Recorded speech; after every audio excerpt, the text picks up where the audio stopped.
마태복음 1장 7절에서 11절까지 말씀, 제가 하나님 말씀을 봉독하겠습니다. 하나님 말씀에 귀를 기울이십시오. 솔로몬은 르호보암을 낳고, 르호보암은 아비야를 낳고, 아비야는 아사를 낳고, 아사는 요사밧을 낳고, 요사밧은 요람을 낳고, 요람은 우시야를 낳고, 우시야는 요담을 낳고, 요담은 아하스를 낳고, 아하스는 히스기야를 낳고, 히스기야는 므낫세를 낳고, 므낫세는 아몬을 낳고, 아몬은 요시야를 낳고, 바벨론으로 사로잡혀갈 때에 요시야는 여고냐와 그의 형제들을 낳으니라. 아멘. 이것은 하나님 말씀입니다. 하나님께서 오늘 이 말씀을 통해서 우리에게 은혜 베풀어 주시기를 원합니다. 자, 이제 족보의 두 번째 그룹입니다. 왕들의 이름이 쭉 적혀 있죠. 족보는 쭉 흘러가지만, 그러나 이스라엘의 역사를 아는 사람들은 이 오늘 본문을 읽으면서 멈칫했을 것입니다. 왜냐하면 8절에 요람과 우시야 사이에 원래 왕이 더 있어야 되거든요. 우리 그 조선시대 왕 이름 여러분 다 순서 외우십니까? 태종태세, 문단세, 그 뒤로는 모르겠어요. 다원이 다 알아요. 세상에나. 다음에 우리 다원이 한번 초빙해서 강의를 한번 듣도록 하겠습니다. 이렇게 가다가 우리가 외우는 것처럼 이렇게 가는데 중간에 빠지면 어떻게 됩니까? 빠졌는데? 하죠. 여기 보니까 다윗부터 솔로몬, 르호보암, 아비암, 아사, 요사밧, 요람 맞는데 8절에 보니까 요람 다음에 우시야로 바로 가는데 여기 보니까 빠진 이름이 있어요. 아하시야, 요아스, 아마샤. 요 관로 친 사람은 여왕입니다. 암흑의 여왕. 뭔가 거창한가요? 이따가 살펴보실 텐데요. 그리고 또 11절에 보시면 요시야와 여고냐 사이에 하나가 또 빠졌어요. 여호야 김이 빠져 있습니다. 왜 이들의 이름이 빠져 있는 것일까요? 그들의 이야기를 오늘 들어보시면 이 마태가 그들의 이름을 빼놓은 의도를 우리가 만나볼 수 있을 것 같습니다. 사실 주석적으로는 그래요. 14명 맞추기 위해서 이제 이렇게 숫자를 맞추기 위해서 드러냈다. 당시에 사람들이 족보를 쓸 때 이런 식으로 생략을 하기도 했었던 기록들이 있답니다. 그런데 그런 이유만은 아니겠지요. 그리고 나중에 보시겠지만 숫자도 안 맞아요. 14명 아니고 오늘 나중에 다루기로 하고, 오늘은 이 삭제된 이름들에 주목을 해서 이 마태의 음성을 한번 들어보기를 원합니다. 우리 지난주 같은 경우는 다윗의 그 죄를 지목하면서 어떤 개인적인 윤리, 개인적인 잘못에 대해서 이야기를 했다면 오늘은 조금 더 큰 그림의 하나님의 마음을 만날 수 있을 것 같습니다. 자, 이야기는 북이스라엘로부터 시작되겠습니다. 성경이 가장 악하다고 평가하는 왕의 이름은 아합입니다. 아합. 예전에 우리 아이들 가르칠 때 이제 기억하기 쉬우라고 아합 이렇게 했는데 기억나십니까? 안 나냐? 효과는 별로 없었던 걸로. 아합과 그의 아내 이세벨, 여러분 아시죠? 여러분 너무나도 놀랍게도 이 성경은 그가 가장 악한 왕이라고 말하고 있지만 시대적인 그 나라로 보면 그 나라가 가장 북이스라엘의 흥왕기였습니다. 가장 최고의 번성기였어요. 아합은 정치적으로 유능했습니다. 그러다 보니 무역과 외교를 엄청 잘했던 거죠. 그러니까 요 위에 있는 시돈이라는 나라의 왕과 이제 전략적인 동맹 관계를 맺으면서 정략 결혼을 하게 됩니다. 그때 데려온 게 이세벨이거든요. 근데 이세벨이 들어오면서 이 나라 가운데 거기 있던 그 이방 신앙을 같이 가지고 와요. 바알 신앙과 그 신상과. 그래서 궁궐 안에도 이 이세벨이 들어오면서 바알의 제단이 생기게 되고, 여호와 하나님을 섬기던 선지자들이 박해를 받고 죽임을 당하게 됩니다. 여러분, 엘리야, 그 유명한 엘리야가 그 벌벌 떨면서 하나님 더 이상 못하겠습니다라고 탈진해서 했던 게 바로 이 아합과 이세벨 때거든요. 나라의 기준이 정의와 공의 위에 서야 되는데 이익과 권력이 우선되어서 이 나라가 돌아가게 되는 그런 나라가 되겠습니다. 제가 이렇게 이스라엘 사진을 가지고 왔는데, 당시에 이제 북이스라엘과 남유다가 이렇게 나뉘어 있었습니다. 그 북이스라엘의 가장 악한 왕이 아합과 이세벨이었다. 딸이 하나 있었어요. 아달랴. 요 밑에 보시면 아시겠지만 그 남왕국의 남유다의 요사밧 왕이라는 사람이 아합이랑 굉장히 친하게 지냈습니다. 굉장히 그 북이스라엘이 잘 나가니까.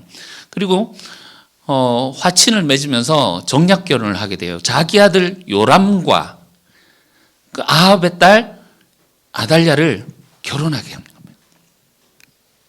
그래서 여기 이제 요사밧, 요람, 여기 이제 아하시아, 요아스, 아마샤 이렇게 세 명은 생략된 이름이고, 아달랴까지 이렇게 네 명이 생략된 이름이죠.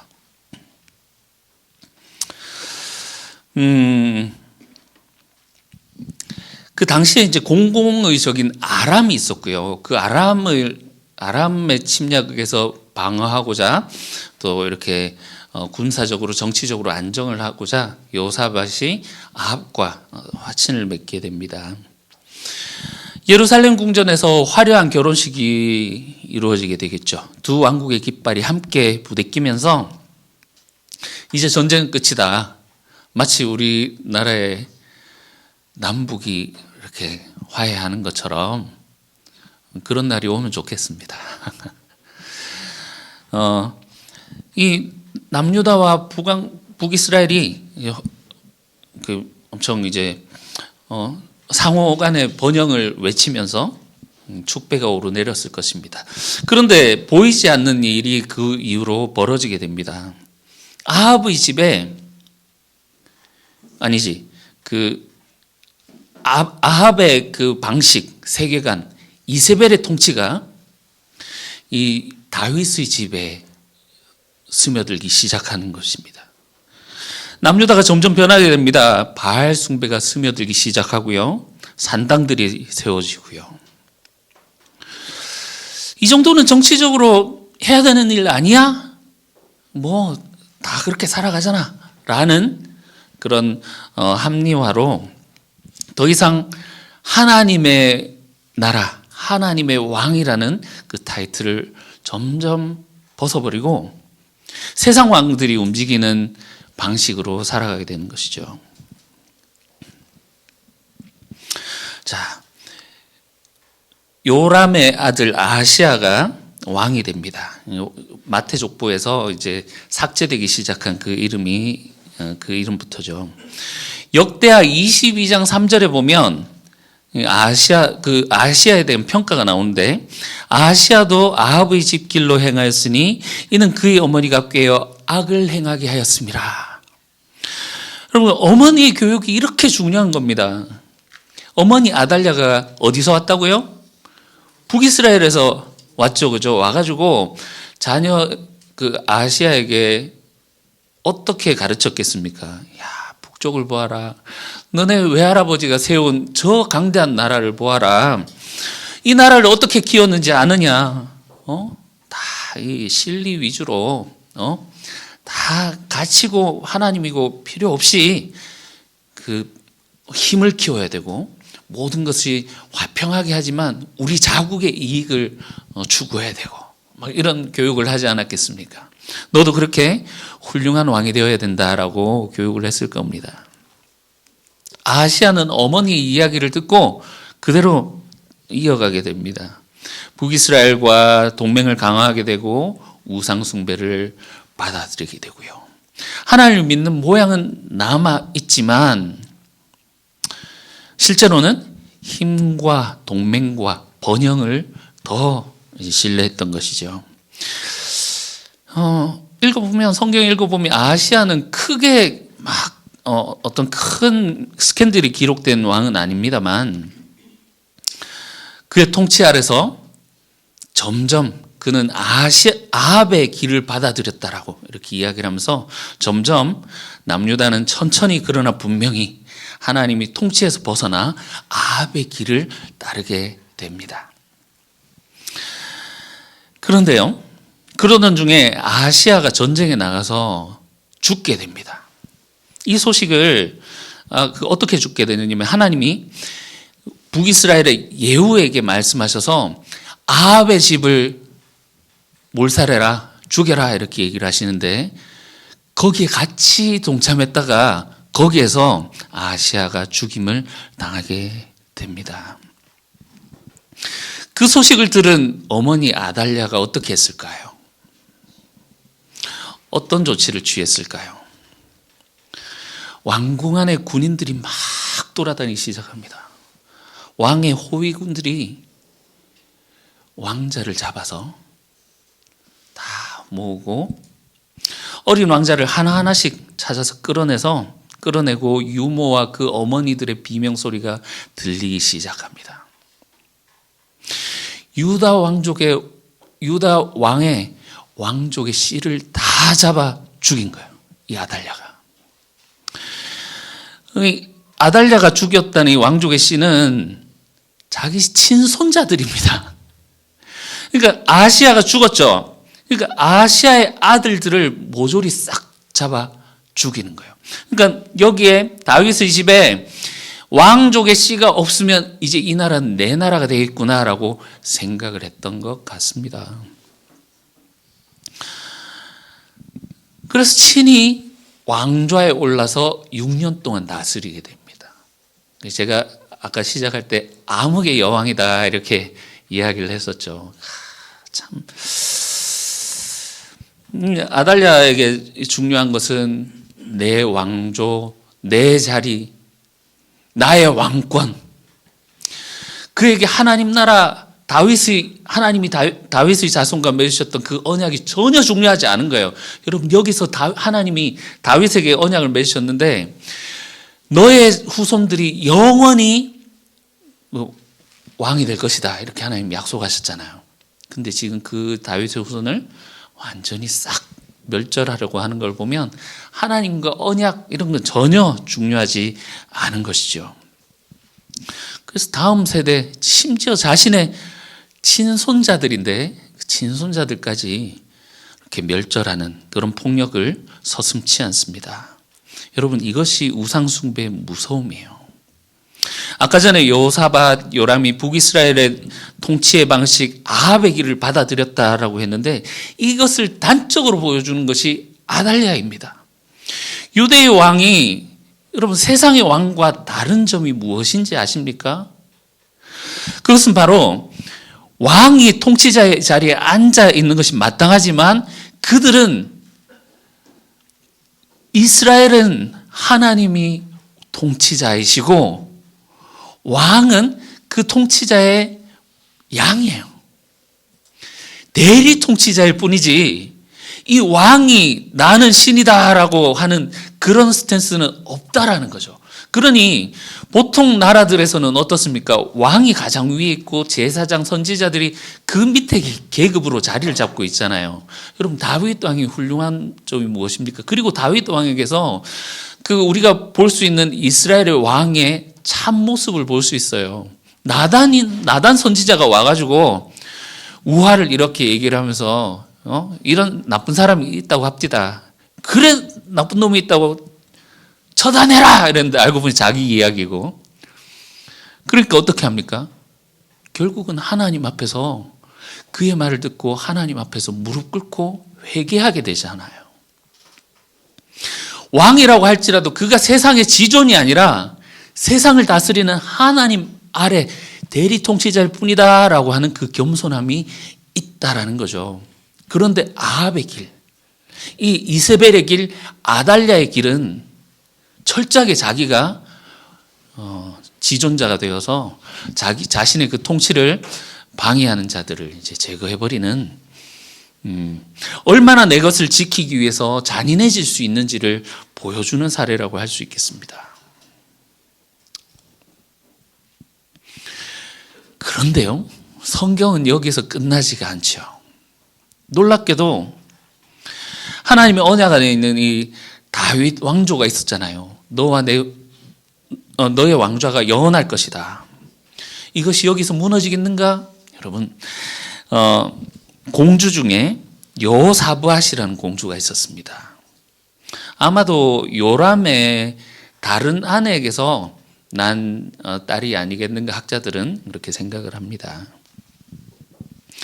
이 사내 아이들, 왕자들이 사륙을 당하는 그 현장에서 요아스, 젖먹이 요아스를 몰래 빼내서 침실에 숨겨둡니다. 아달랴가 일으킨 그 피바람 가운데에서 다윗의 하나의 씨가 극적으로 살아남게 되는 거죠. 그리고 6년 동안 이 아이는 성전에서 자라나게 됩니다. 성전에서.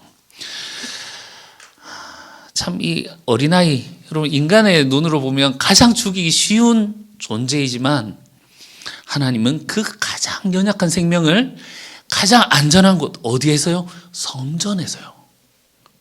그 아이를 보존하셔서 고모부와 고모의 손길을 통하여서 그를 지켜내십니다. 밤마다 그는 제사장인, 그 당시의 제사장이 여호야다였거든요. 여호야다에게 이야기를 듣고 하나님의 말씀을 듣고 그렇게 자랐을 것입니다.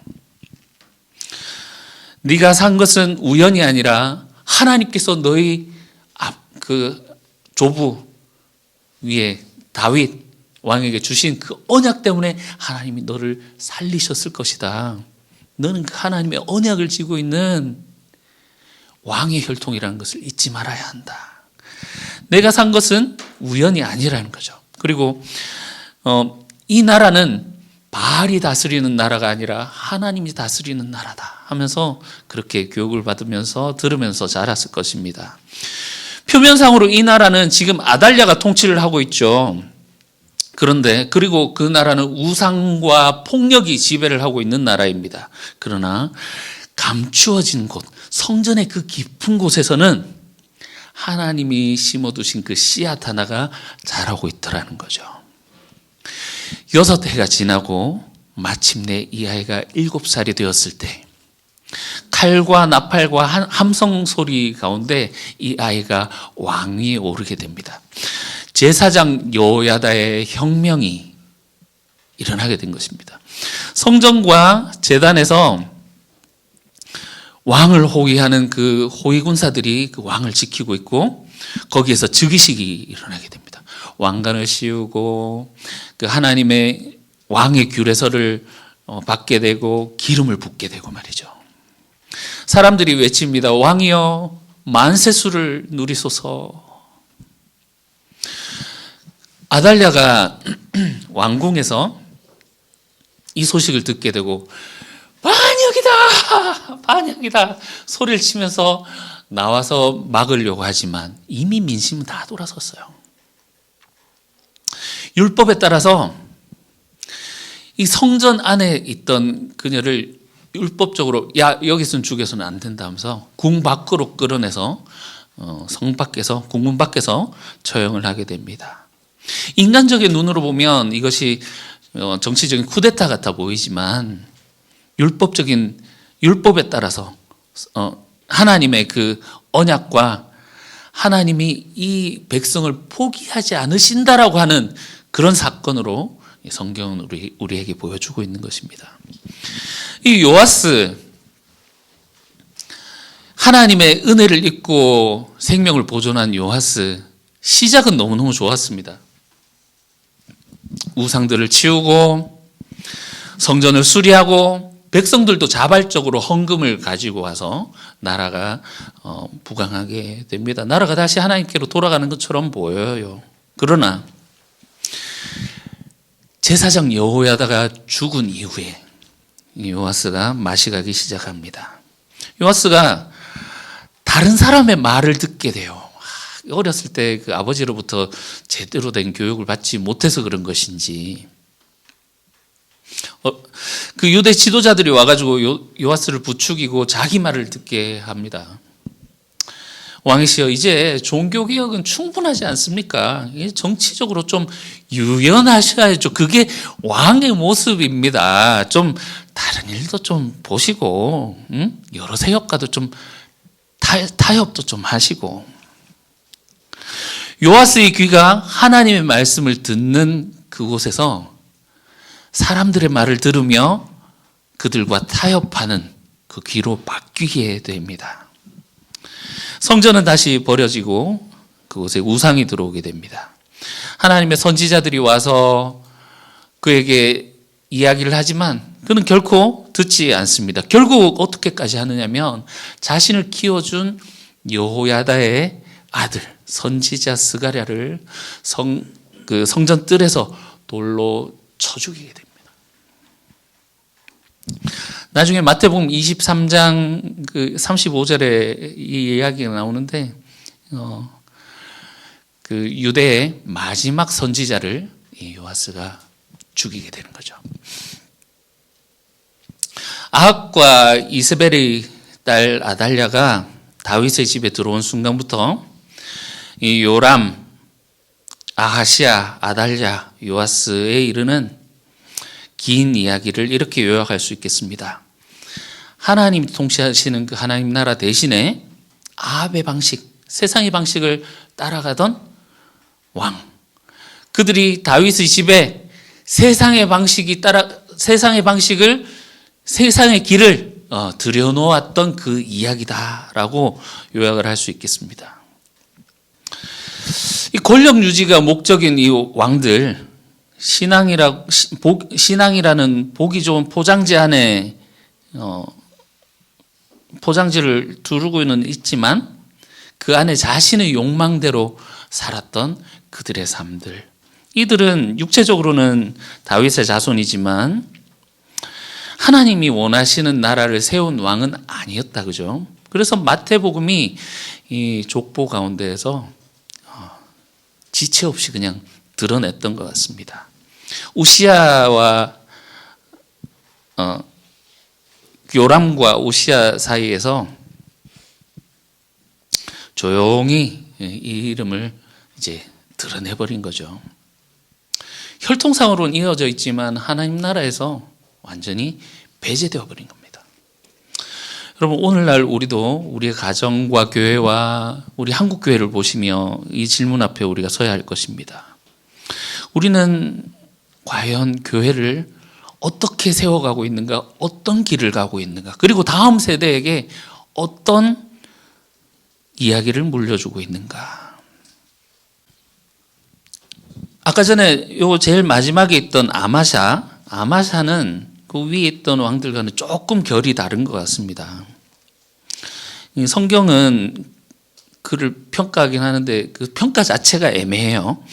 여호와 보시기에 정직하게 행하기는 하였으나 온전한 마음으로 행하지 아니하였더라. 마치 그 요한계시록에 그 주님이 그 7교회 이야기를 하는 것 중에 이렇게 이야기를 하신 부분이 있죠. 너희는 차든지 덮든지 하라. 그렇지 않으면 너희가 너희를 토해내리라. 좀 그런 유형의 인물인 것 같습니다. 처음에 어느 정도 괜찮은 왕이에요. 그 아버지 요아스가 암살당하게 되거든요. 그런데 이제 아마샤가 정권을 잡고 나서 그 아버지 원수들을 찾아냅니다. 그런데 율법대로 원래는 그 당시에 있었던 일이 삼족을 멸하라 이런 거 있잖아요. 그 관련된 사람들 그 집안 자체를 완전히 그냥 다 처형을 하는데 율법에 따라 자녀들은 죽이지 않아요. 하나님 말씀을 따라 사는 왕인가 싶죠. 그런데 이랬던 이 아마샤가 나중에 그 세일 자손들 에돔과 전쟁을 하고 하는데 거기서 전리품을 취해오는데 신상들을 가지고 오면서 참 그것들을 자기의 신으로 세우고 거기 절해버립니다. 그러니까 이 제가 제목을 달았는데 성공에 취한 왕 이렇게 제목을 정했어요. 성공하게 해주는 왕이라면 신이라면 하나님이든 이방 신이든 관계 없다는 거죠. 그냥 내 성공만 하면 하나님 부처님 알라 위기가 오면 우리가 세상에 있는 모든 신들을 다 부르면서 우리가 알지 못하는 신까지도 우리를 도와주셔서 이렇게 기도를 하는 경우도 있지 않습니까?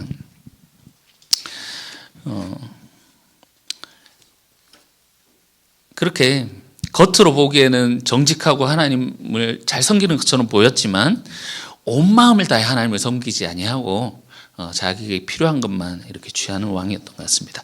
마지막으로 여호야김 우리 그 11절에 보니까 생략돼 있던 요시야와 여고냐 사이에 생략돼 있던 왕이었다 그죠? 오늘 가장 좀 무겁게 보고 싶은 인물이긴 합니다.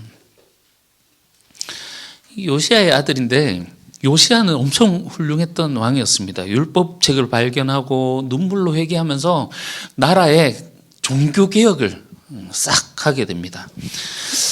그러나 이 요시야가 죽고 나서 국제정세가 요동을 치거든요. 여러분 그 이스라엘 그 나라 아시겠지만 여기 이집트와 또 여기 바벨론, 아수르, 위에 히타이트 그죠? 엄청난 강대국들 사이에서 이리 치이고 저리 치이고 그랬던 나라입니다. 이집트와 바벨론 사이에 끼어가지고 어떻게 해야 되는가 막 그죠? 그 좌파 우파 나뉘어가지고 우리는 친바벨론 정책을 펴야 합니다. 무슨 소리 말도 안 됩니다. 우리는 예전부터 이집트와 관계를 잘 맺었지 않습니까? 친이집트 정책을 펴야 됩니다. 막 서로 싸우고 난리가 난 거죠. 그 가운데에서 여호야김은 철저히 정치적으로 움직이게 됩니다. 여러분 예레미야 36장에 영화 같은 장면이 나와요. 하나님이 예레미야에게 이렇게 말씀하십니다. 내가 지금 너에게 주는 이 말을 받아 적어라. 그래서 유다가 이 말을 듣고 돌이켜 회개하면 내가 거기에 약속한 심판을 내리지 않겠다. 그래서 서기관 바룩이 그 말을 다 받아 적고요. 성전에서 백성에게 읽어줍니다. 하나님이 하신 그 말씀을 쭉 읽어줍니다. 그 소식이 왕의 귀에도 들어갔겠죠.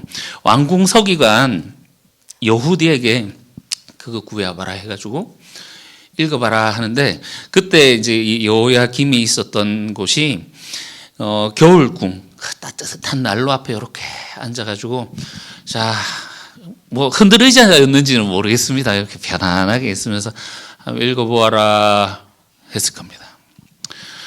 두루마리를 두고 읽는데 한 세네 장 읽으면 칼로 쪽쪽 째가지고 불에 태우고 읽으면 쪽쪽 째가지고 불에 태우고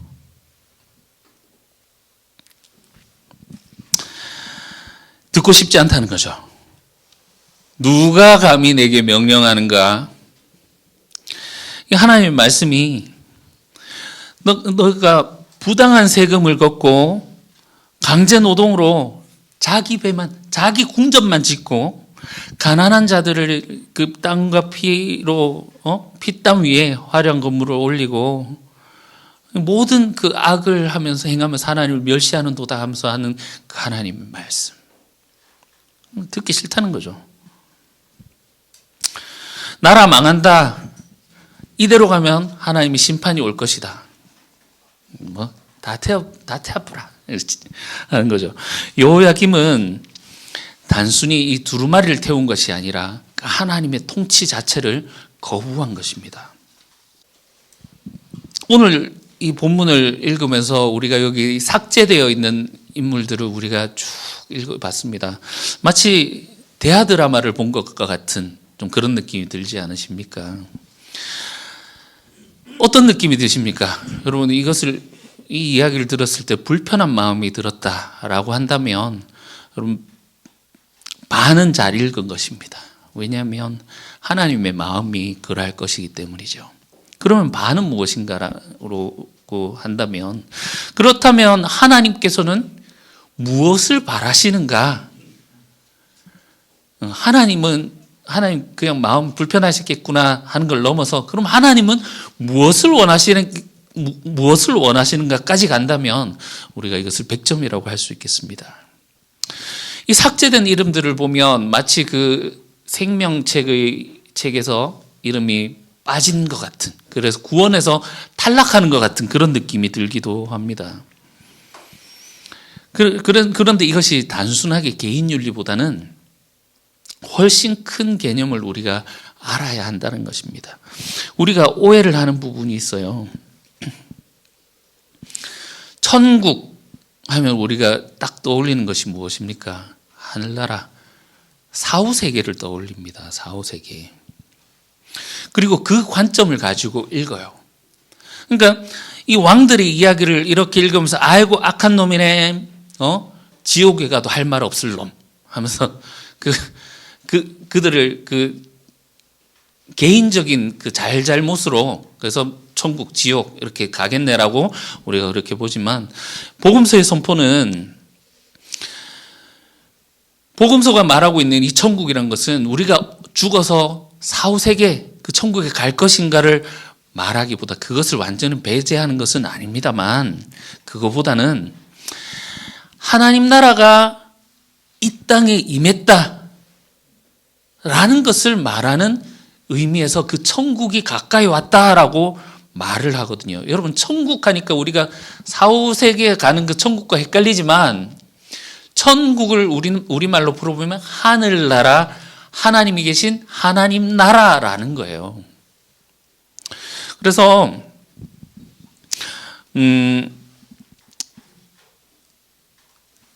사후세계를 완전히 배제하는 것이 아니지만, 이 무게중심 자체가 이 땅에 임하는 그 하나님 나라에 있다라는 것을 두고 우리가 이 복음서를 읽을 때 우리에게 더 이 마태의 의도를, 성경의 의도를 우리가 잘 읽을 수 있다라는 겁니다. 예수님이 우리에게 기도를 가르쳐 주셨습니다. 우리가 주님이 가르쳐 주신 기도를 드리오니 하면서 어떻게 합니까? 하늘에 계신 우리 아버지의 이름이 거룩하게 하시며 아버지의 나라가 오게 하시며, 어디예요?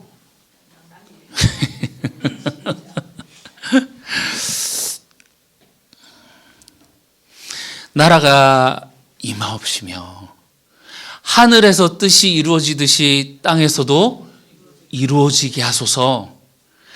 하늘나라가 이 땅 가운데 임해서, 하늘에만 있는 것이 아니라 이 땅 가운데 임해서 하나님이 이루시는 그 뜻이 바로 이곳에서 이루어지도록, 이곳에 하나님 나라가 이루어지게 하시옵소서 하는 게 예수님 기도라는 거죠. 우리를 빨리 하늘로 데리고 가주시옵고 아니라는 거예요. 하나님의 뜻이 지금 여기에서 이루어지게 해주십시오. 주님 말씀하십니다. 우리가 하늘로 올라가는 게 아니라 그 나라가 내려오는 거야 라고 말이죠. 우리 힘든 생활 가운데 기도합니다. 주님, 이것 좀 해결해 주십시오.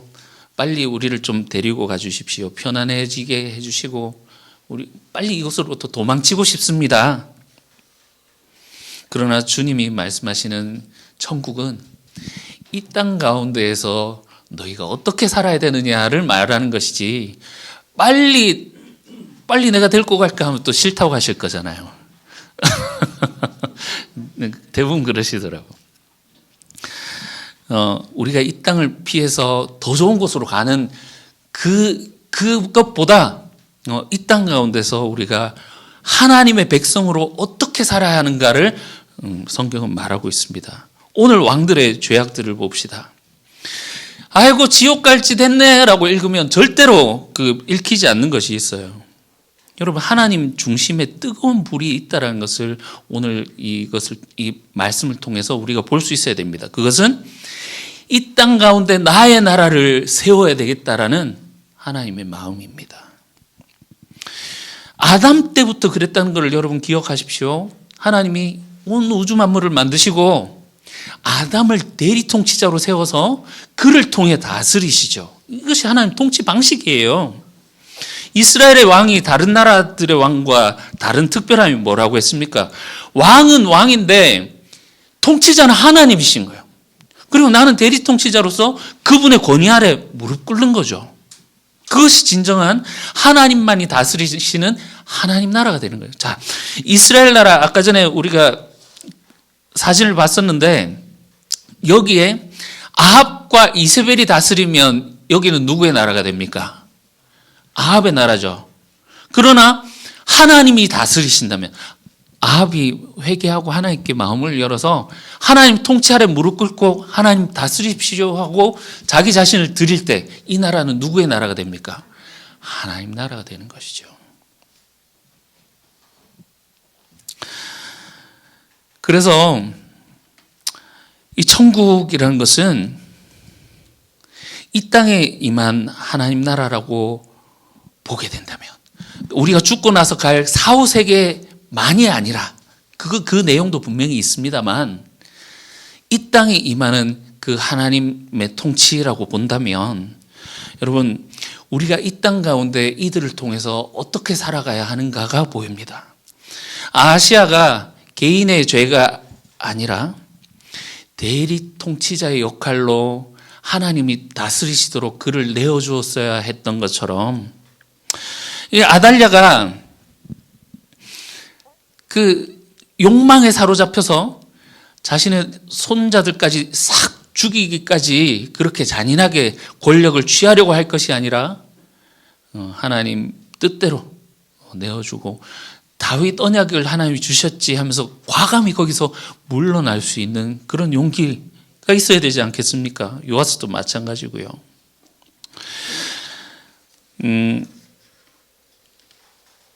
여호야김을 우리가 보았지만 우리가 성경책을 이렇게 하나님 말씀이라면서 이렇게 쪽쪽 찢어가지고 불에 태우는 그런 짓은 하지 않으리라고 생각됩니다만 여러분, 우리 삶에도 이 여호야김의 방식이 얼마나 많이 그렇게 살고 있는지 모릅니다. 듣기 싫어하는 말씀, 설교. 아이고, 이거는 이렇게 생각할 수도 있지. 야, 이거는 좀 듣기 그러네. 또 성경 공부에 또 사람들이 듣기 싫어하니까 목사님들도 설교를 이렇게 좀 안 하게 돼요. 여러분, 그거 아시나요? 친구가 설교를 하는데 장로님들이 담임 목사를 찾아가지고, 지금 아직 부목사거든요, 친구는. 담임 목사 찾아가가지고, 아이고, 이 목사 그 설교 앞으로 그래 못하게 좀 얘기 좀 잘하이소 하면서 그랬다는, 얼마 전에 만났는데 하소연을 하더라고요. 사회를 바라보면서 그 찌르고 그 지적하는 그런 말씀들, 아이고, 그 개인 그 영성에만 그거 하지, 뭐 또 사회 보면서 또 이렇게 얘기하고 적용을 또 그래 합니까 하면서 듣기 불편해하고 싫어하는 사람들. 우리가 이런 행위만 안 해서 그렇지, 여호야김의 행위와 똑같은 행동이지 않습니까? 궁극적으로 무엇입니까? 하나님의 통치를 받기 싫어하고 내 마음대로, 내 뜻대로 내가 왕이 되어서 내 왕국을 통치하겠다라는 그런 의미지 않습니까? 성경이 이 강단 위에 놓여 있긴 하지만 여기 강단에서 선포되는 이 성경 말씀, 하나님의 말씀이 아니라 자신의 말씀. 교회에서 그 결정하고 하는 이런 것, 모든 것들이 이 성경 말씀에 있는 하나님의 말씀대로 하는 것이 아니라 목소리 큰 사람, 영향력 많은 사람, 왕 같은 사람의 뜻대로 좌지우지되는 현실. 이것이 바로 하나님의 말씀을 배격하고 우리의 왕국을 세우는 행위이지 않겠습니까? 여러분, 이 천국이란 것이 우리가 나중에 죽고 갈 그 4, 5세계만이 아니라 이 땅에 임하는 하나님 나라다라고 우리의 눈을 바꾸고 보면요, 우리의 신앙이 달라지게 됩니다. 죽어서 어디에 가느냐 하고 하는 대합실 신앙, 대합실에서 대기하는 신앙. 천국 티켓을 다 받아놨어. 우리는 이제 죽어도 천국 가니까 이제 기차 언제 오노? 하나님 부르시면 가야지 하면서 그 대기만 하고 있는 거예요. 평생 그렇게 살다가 가는 그런 대합실 대기 신앙, 그런 신앙이 아니라 지금 이 자리에서 누가 다스리고 있느냐, 이게 중요하다라는 거예요. 성경이 말하고 있는 것은 지금 하나님이 왕이시냐를 묻고 있는 겁니다. 지금 이곳에 우리 교회에 하나님이 통치하고 계십니까? 하나님의 말씀대로, 하나님의 뜻대로 결정되어지고 그분이 이끌어가고 계십니까? 우리의 가정은 어떻습니까? 우리의 직장은 어떻습니까? 우리가 너무 오늘날 이 신앙을 개인적인 것으로, 그리고 내세지향적인 것으로 해놓다 보니 예수 믿고 나는 죄사함 받았고 천국 가고 끝이에요. 더 이상 필요한 게 뭐 있습니까? 다 이뤘다, 다 끝났는데. 하늘나라 관점, 하나님 나라의 관점으로 우리가 보면 지금 이 땅 가운데 임한 그 하나님 나라, 하나님 통치 가운데 내가 그 백성이냐 아니냐, 그 백성이냐 아니냐를 구분하는 것은 단 한 가지밖에 없습니다. 그분의 통치를 내가 따르고 살아가고 있느냐, 내가 왕이 되어서 내 마음대로 살아가고 있느냐. 여러분, 우리 이 설교를 집에 가서 다시 들으시는 분들이 많은 줄로 아는데, 그 이야기들을 들을 때, 이 삭제된 이름들의 사람들의 이야기들을 들을 때 이 관점으로 다시 한번 들어보십시오. 아이고, 저 나쁜 사람들 지옥 갈 만하네, 이 관점보다 정말 하나님의 통치를 받고 있는 왕인가 아닌가, 하나님 나라를 만들고 있는가, 자신의 왕국을 만들고 있는가.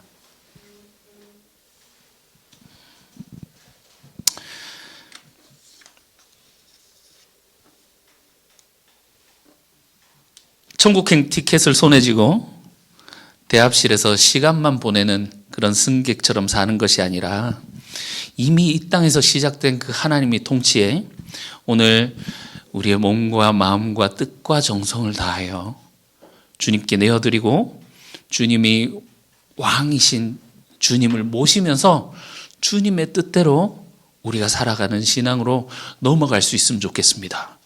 이것이 예수님이 알려주시는 왕의 복음이에요. 나라가 임하옵시며 하며 하는 주님의 이 기도는, 하나님의 나라가 이 땅 가운데 임하시옵소서 하는 이 기도는 단지 주님 이 세상을 좀 바꾸어 주세요 라는 그 기도의 차원을 넘어서는 것이죠. 궁극적으로는 그것이겠습니다만, 개인적인 고백은 이렇게 되는 것입니다. 주님, 이제는 내가 나의 왕좌에서 내려와서 예수님을 내 삶의 왕으로 모시겠습니다. 내 욕심과 두려움과 계산으로 세운 이 왕의 자리에서 내려놔서 하나님의 나라가 세워지는 것을 돕는, 거기에 뭔가를 할 수 있는 그런 자가 되게 도와주십시오라는 그런 기도이지 않겠습니까? 여호야김이 듣기 싫은 말씀을 칼로 잘라서 불태운 왕이었지만, 예수님은 율법을 하나도 폐하지 아니하고 완성하러 왔다고 얘기를 하시면서 불편한 말씀, 받아들이기 힘든 말씀, 심지어 십자가를 지러 가는 그 길까지도 하나님 말씀에 순종하면서 그 길로 나가셨다는 것을 우리가 보아야겠습니다. 마태복음을 통해서 예수님이 이렇게 묻고 계십니다. 너희는 어떤 다윗의 자손의 말을 따를 것이냐? 말씀을 쪽쪽 칼로 찢어가지고 불태우는 왕이냐? 아니면 하나님의 말씀을 십자가에서 죽기까지 순종하시는 왕이냐? 이미 이 땅 가운데 예수님 선포하셨습니다. 하나님 나라가 너희 가운데 있느니라. 이 땅에 임한 그 하나님 나라의 백성으로서 우리가 날마다 하나님의 통치를 받아가며 하나님의 뜻대로, 하나님 기뻐하시는 뜻대로 살아가는 저 여러분들 되시기를 주님의 이름으로 축원합니다. 기도하겠습니다.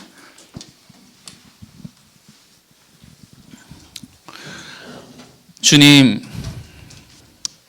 우리의 삶의 길을 보여주시고 우리가 어디서 와서 어디로 가는지, 그리고 우리가 누구의 손 안에 있는지를 보여주십니다. 그러나 그러하기 때문에 또한 우리의 삶이 주님의 그 통치 가운데 있어야 함을 말씀하시고, 하나님의 통치 가운데로 하나님 나라로 넘어오라라고 주님 말씀하시오니 그 주님의 뜻을 따라 순종하며 의의 길, 올바른 길로, 정의와 공의를 향한 그 길로 따르고 살아가는 저희들 되게 도와주시옵소서. 예수님 이름으로 기도합니다. 아멘.